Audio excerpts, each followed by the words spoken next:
The series first of the Kastamandap dialogue primarily focused on the Belt and Road Initiative, a global development initiative launched by His Excellency Xi Jinping, the President of China, in 2013. Its main objective is to promote global trade through economic development by developing infrastructure and expanding trade relations among participating countries across Asia, Europe, Africa, and the world. The BRI has expanded its reach to more than 150 countries, involving approximately 75% of the world population. The BRI has also been a significant boon for economic growth and infrastructure development, particularly in third world countries like Nepal. This BRI framework agreement is an important agreement. This agreement has ignited a renewed sense of hope among the people of Nepal, inspiring them to embark on a path of new cooperation for development and progress, which will provide a guideline for the future development of cooperation between our two countries, Nepal and China. Very informative, innovative, and practical speech. And I would like to go through my speech now. A very good morning and namaste. Welcome to all. सबैलाई स्वागत गर्दछु. The chairperson of Kastamandap Dialogue Series first, Dr. B.K. Mansingh, the chief guest of the opening ceremony, Right Honorable Devraj Gimiri, the Speaker of the House of Representatives of Nepal, His Excellency Chen Song, Ambassador of the People's Republic of China to Nepal, Honorable Members of Parliament, professors and experts from China and Nepal, leaders from different political parties, and dear participants and journalists. It is my great honor and privilege to address the esteemed gathering today regarding the historical initiative of Kastamandap Dialogue Series First, with the inherent slogan of connecting ideas, shaping future.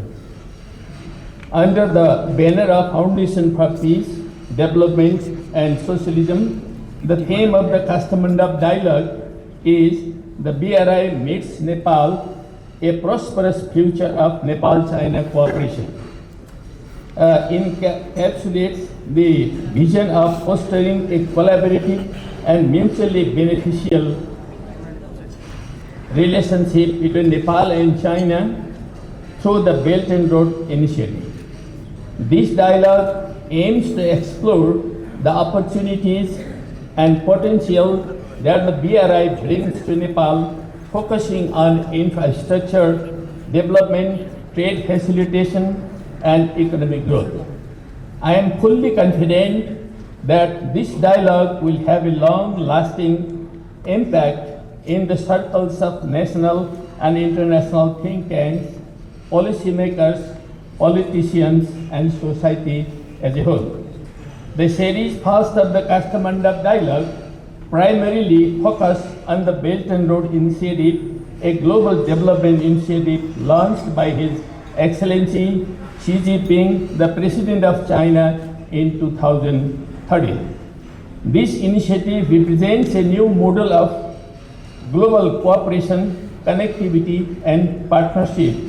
Its main objective is to promote global trade through economic development by developing infrastructure and expanding trade relations among participating countries across Asia, Europe, Africa, and the world. By modernizing the ancient Silk Road, the BRI aims to usher in a new era of global trade with significant investment in infrastructure projects such as roads, railways, ports, and bridges, etc., etc.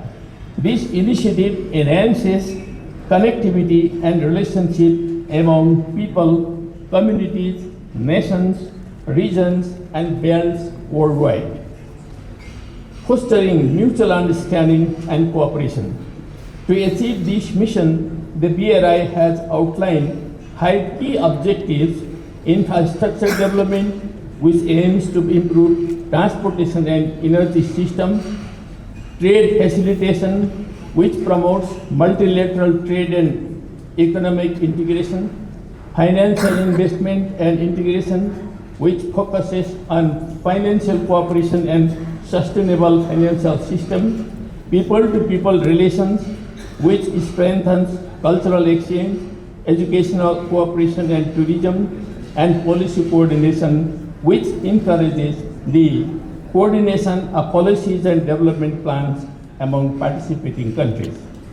Distinguished friends, I would like to briefly describe the historical journey of the BRI over the past 11 years. The BRI has expanded its reach to more than 150 countries, involving approximately 75% of the world population. This ambitious initiative has signed over 3,000 projects with a staggering investment of $1.4 billion in various infrastructure and development projects. As I have got this information, last year I participated in the 10th anniversary of BRI in Beijing. Countries participating in the BRI collectively account for more than 50% of the world's GDP.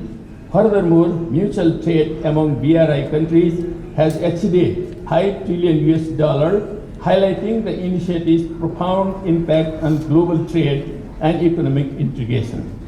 The BRI has also been a significant boon for economic growth and infrastructure development, particularly in third world countries like Nepal.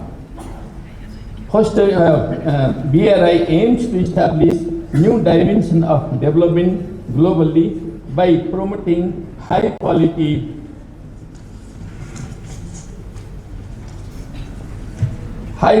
infrastructure, trade facilitation, and economic growth in participating countries. This initiative seeks to expand global quality development by investing in advanced infrastructure projects, enhancing trade networks, and fostering economic integration. By doing so, the BRI not only drives regional connectivity but also contributes to the overall growth and prosperity of nations involved. Through collaborative efforts and strategic investments, the BRI is paving the way for the more interconnected, dynamic, and resilient global economy. Distinguished participants,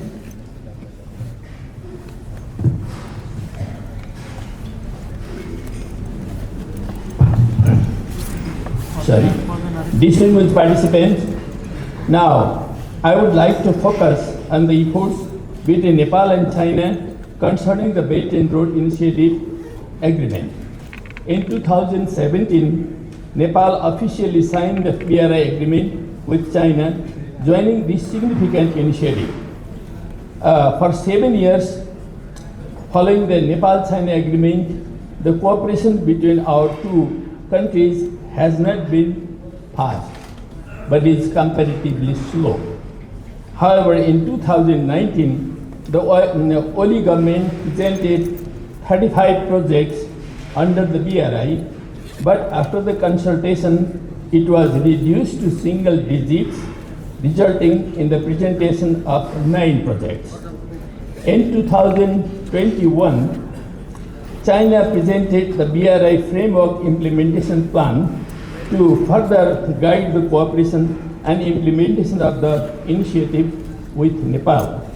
Finally, during PM Oli's present tenure, despite facing numerous disputes in Nepal, a significant agreement was ultimately reached. This BRI framework agreement is an important agreement. This agreement has ignited a renewed sense of hope among the people of Nepal, inspiring them to embark on a path of new cooperation for development and progress.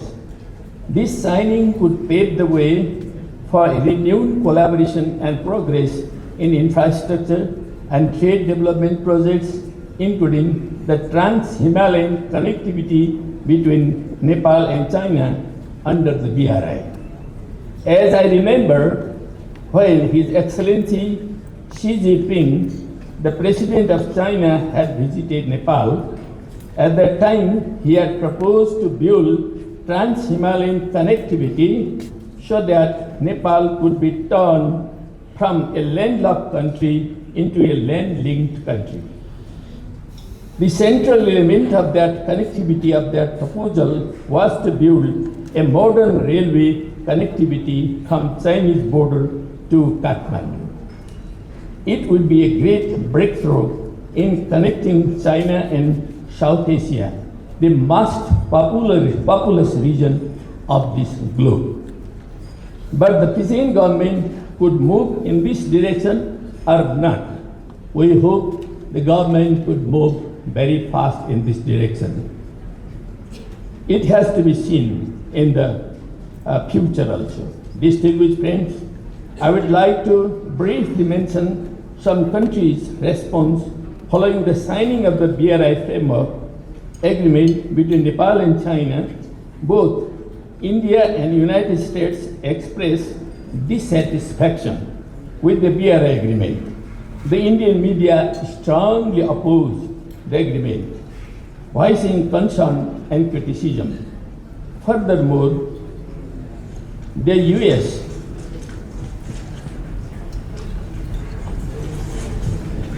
expressed its objections with Donald Lu, the minister, a representative visiting Nepal to articulate this concern. This international response highlights the differing perspectives and geopolitical considerations surrounding the Belt and Road Initiative. Likewise, since the very beginning, there was a serious political debate among the political parties of Nepal too. Additionally, some leaders are firm on not taking loans from China under any circumstances and only accepting grants.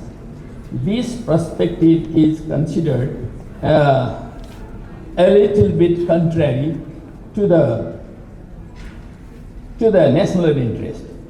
It is undiplomatic and non-practical concept, showing a lack of foresight in long-term planning for a country.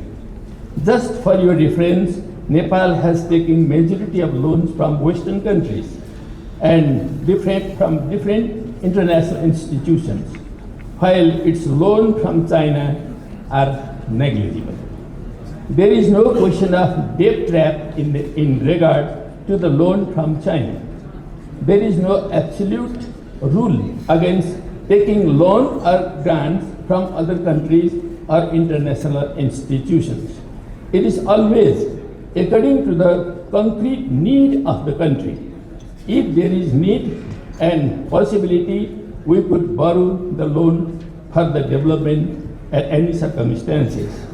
But we cannot demand only grants from any country or institution of the world. It would be illogical, undiplomatic, and non-practical, I think so. Cooperation between and among the countries could be developed in different ways according to the circumstances and need of the concerned countries. Distinguished friends, now I would like to briefly highlight some misconceptions that have arisen in Nepal regarding the Belt and Road Initiative. There is propaganda suggesting that BRI was introduced by China for her global domination. This is the voice of Western world. Practically, we don't see any evidence and signs of that type of domination uh, in regard to Nepal. Some people make propaganda that Pokhara airport is a death trap of China and it was a mistake to build it. Similar rumors are being spread about Lumbini airport too. But the reality is that normal international flight has also been prevented from coming to these airports. Currently, we cannot bring explosive also from the southern market. And we also cannot sell even our electricity from projects if it is involved some Chinese elements. We all know that our southern neighbor has a very beautiful foreign policy. That is neighborhood first. We like it very much. But in practice, we have faced blockade 4 times in our history and facing above kinds of behavior still today. Is it? But Nepal always wants a peaceful, a very friendly, constructive, equal and practical relation with all countries, including our 2 great neighbors. This is Nepal's consistent policy. As an oldest independent and sovereign country of South Asia, Nepal is always independent to foster such relations with China and all other countries around the world.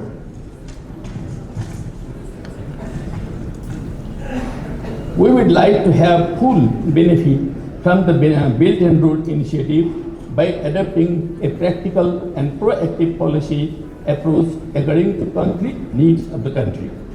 Many countries around the world are already benefiting from the BRI, with over 150 countries having signed thousands of agreements under the initiative, including grants, soft loans, commercial loans, and various types of financial arrangements.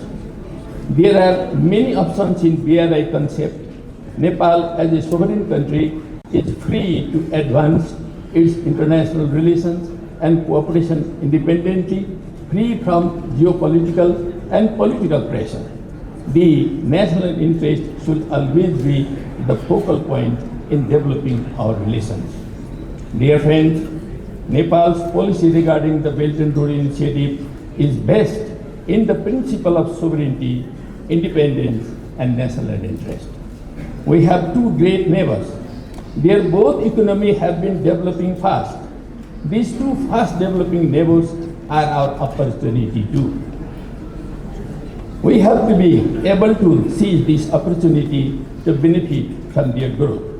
China's economy has surpassing $20 trillion now, making it an extraordinarily developing economic power of the world. Obtaining BRI projects from such a powerful partner is a boon for all countries, including Nepal. Therefore, the BRI concept is in Nepal's best interest, and the country should maximize its utilization based on national needs and interest. When it comes to grants, partnership, concessional loans, and commercial loans, Nepal should be skillful to select and negotiate projects with practical and rational choices. By embracing a balanced and forward-looking approach, Nepal can harness the benefits of the BRI to achieve sustainable development and economic growth. Distinguished friends, in conclusion, I would like to emphasize the importance of the Belt and Road Initiative as a global development project. The BRI presents an unprecedented opportunity for the development of Nepal too in different sectors, including infrastructure development that we have been waiting for centuries. Contrary to some misconception, the BRI is not a deep trap project. In our analysis and in our conclusion, it has been a boon for the majority of countries in the world. It is an opportunity for us to achieve significant progress and prosperity. We, as Nepalese, should consider this initiative seriously and recognize its potential benefits. Throughout this dialogue, we are privileged to have renowned professors and experts in the field of BRI and international relations from China. I would like to welcome you from my heart, and I hope you will contribute a lot for bringing a very good conclusion for Nepal too. They are here to address all aspects of doubt and queries. If there may be any queries, there are many journalists also before us. They may make questions to you, and I request you to address those questions. We have here prominent political leaders, Nepalese professors and experts. They will also share their insights on the BRI, providing a comprehensive understanding of the initiative. I hope you all will keenly participate in the today session, make a maximum contribution to bring a conclusion about this great project and gain valuable knowledge through the debate and insights from the Kastamandap Dialogue Series first, which will provide a guideline for the future development of cooperation between our two countries, Nepal and China.